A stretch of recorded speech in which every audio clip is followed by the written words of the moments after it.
I'm an architect who loves what I do. My name is Barry Berkus, and I'm sitting in the studio in Santa Barbara after enjoying a walk to the office this morning, looking at nature. I stopped in our garden and found this wonderful succulent, a succulent that looked like a village and something that I could make into a building. And many times as I walk or ride my bike, I look at the nature around me and think about what can I do with that to make something beautiful for people to enjoy. I wrote a book once called Walking with the Eye, Architects, Artists, Parallels and Connections, the ability to really make things from what we see. So I took this and I said, what happens if this becomes a series of cups that support people, that becomes a vertical village that we can live in?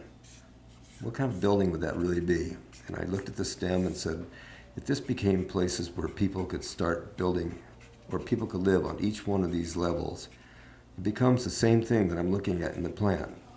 And it is a village, but it's an organic village, and it's a place where people would enjoy living with nature. And the color of this plant is also something that was capturing me as I watched it and looked at it in the garden. It's going to go back to the garden. Being a succulent, it can be replaced and replanted. But it is a form that, in my mind, is something that would be wonderful to live in.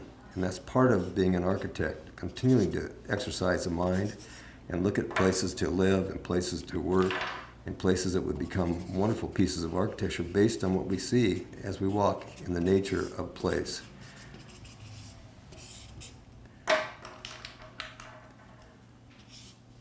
The hand continues to move the idea to paper, continues to make something that is wonderful, because in a computer, you can't overlay. You can't look at what you did in the past and see how it developed to something that might be better, or you might even throw the underlay away. But it's something that architects always should look at. Look at the past, look what you've done, see how it starts developing into new ideas, see how the shadow forms start working in the shape and making the elements really become powerful pieces of architecture.